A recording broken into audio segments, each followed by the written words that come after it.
नमस्कार दोस्तों, हम आज आ चुके हैं ज्वाला माता, जो कि हमारे जोमनेर के माता के नाम से भी जाना जाता है और साथ में ज्वाला माता जोमनेर के नाम से भी जाना जाता है। माता रानी की कृपा क्या है, आज हम सभी पे हम बात करेंगे। सबसे पहले मैं बता देता हूँ, इस माता महारानी के मंदिर के ऊपर आने के लिए आपको 800 फीट सीढ़ियाँ चढ़कर आनी पड़ेगी, जो कि फिलहाल सीढ़ियाँ नहीं है और सीधा रोड की तरह बना दी गई। बट एक होते ना भाई, उबड़ खाबड़ इस टाइप से बनाई गई ताकि किसी के पैरों में दर्द ना हो और जल्दी से माता रानी को चढ़ के आ सके।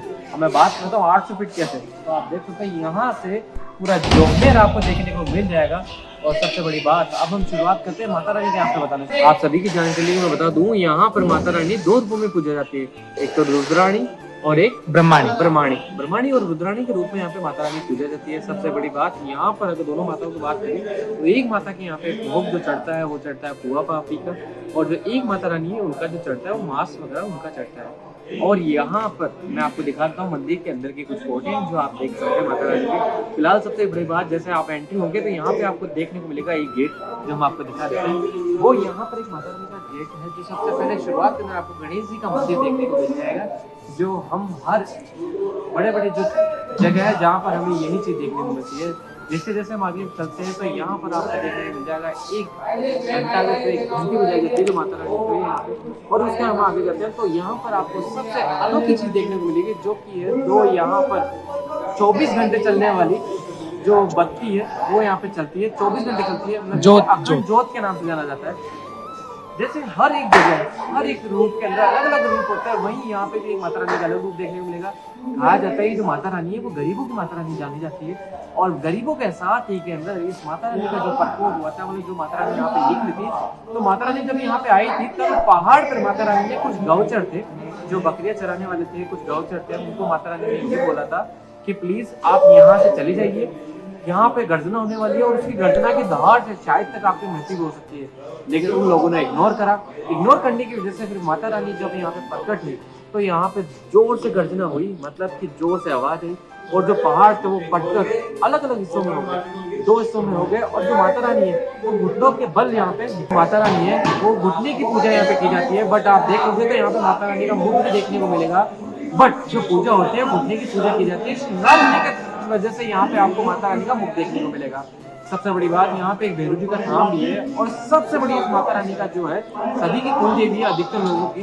और सबसे बड़ी बात आपकी जानकारी की मैं बता दूं, यहाँ पर जिन लोगों को जड़ूले वगैरह होते हैं वो भी यहाँ पे माता रानी के यहाँ पे उतारे जाते हैं। यहाँ पर जो जड़ूले उतारे जाते हैं माता रानी के, वो सभी नाइयों के द्वारा उतारे जाते हैं, जो पीढ़ी दर पीढ़ी, मतलब जो राजा महाराजा उससे चलते आ रहे हैं, जब से माता रानी का विराजमान हुआ तब से चलते आ रहे हैं, उन नाइयों के द्वारा यहाँ पे जो जड़ूले उतारे जाते हैं। साथ ही के अंदर मैं बता दूं आपको, यहाँ पर जो मीना है, मीना समाज के हमारे जो भाई है वो यहाँ पे चौकीदार है, जो कि एक माता रानी की चौकीदार यहाँ पे बन के रहते हैं। कहते हैं कि वो जो पीढ़ी दर पीढ़ी जो पहले चलती आ रही थी वो आज भी यहाँ पे चलती जा रही है, परंपरागत है। जो परंपरा है उसको आगे से आगे यहाँ पे बढ़ावा दिया जा रहा है। अब बात करते हैं यहाँ पे किन राजाओं ने यहाँ पे इस गढ़ को बनाया गया था। यहाँ पे कुछ गढ़ भी है। अब हम बात कर लेते हैं थोड़ा सा हिस्ट्री की। शायद आप हिस्ट्री के स्टूडेंट हैं या फिर आपको अगर देख रहे हैं तो थोड़ा सा कोई ना इंटरेस्ट आना चाहिए। अब यहाँ पे हम बात करते हैं यहाँ रियासतों की, तो यहाँ पर सबसे बड़ी जो रियासत है वो 18 घोड़ों की थी, जिसको यहाँ पे डिवाइड कर दिया गया था राजा साहब के द्वारा, या फिर जो हो सकता है पुरानी पीढ़ी के द्वारा।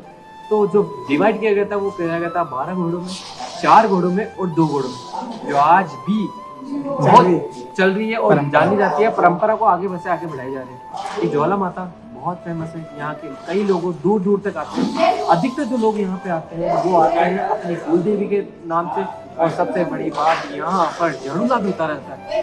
कहा जाता है कि यहाँ पर जो माता रानी है, जो नवरात्र करते हैं, यहाँ पर कई लोग भोग भी लगाते हैं और कई लोग यहाँ पर फास्ट भी करते हैं। अब सभी जगह का एक ना एक मेला भरा करता है हमेशा। तो आज मैं बता देता हूँ, ज्वाला माता के यहाँ पे जो मंदिर का जो मेला बढ़ता है वो 1 महीने के लिए बढ़ता है, जो कि चैत्र मास के में बढ़ता है। जब हमारी जो कहता है कि हमारी जो हिंदू पीढ़ी की जो शुरुआत होती है वो चैत्र मास से होती है, तो चैत्र मास के टाइम पे यहाँ पर 1 महीने का मेला बढ़ता है। अब आप कई लोग सोच रहे हो चैत्र मास क्या होता है, तो अगर आप हिंदू समाज से तो आपको पता होगा, नहीं पता हो तो हमारी जो मॉडर्न जनरेशन को मैं बता दूं, लगभग मार्च के आसपास में जाके मेला यहाँ पे बढ़ता है, जो कि लगभग 1 महीने का बढ़ता है। और उस 1 महीने के अंदर 1 महीना जो मेला बढ़ता है उस मेले के अंदर यहाँ पर ज्वाला माता के देश के हर एक कोने कोने से बंदा यहाँ पे आता है माता के यहाँ पे दर्शन करने के लिए।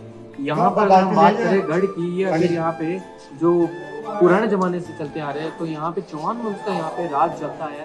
जो आज तक चल रहा है। यहाँ पर ठाकुर साहब जो श्री जी नरेंद्र सिंह जी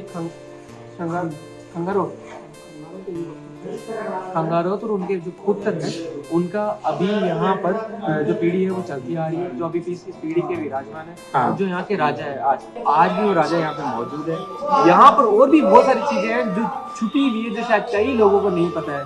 तो क्यों ना थोड़ा सा हम करते हैं एक्सपोज, या फिर करते हैं हम एक्सप्लोर इन चीज़ों को। तो ये वीडियो अगर आपको अच्छी लगी हो, जानकारी अच्छी लगी तो प्लीज़ लाइक कीजिए, कमेंट कीजिए, शेयर कीजिए और ज़्यादा से ज़्यादा उन लोगों को शेयर कीजिए जो माता रानी के बारे में जानना चाहते हो।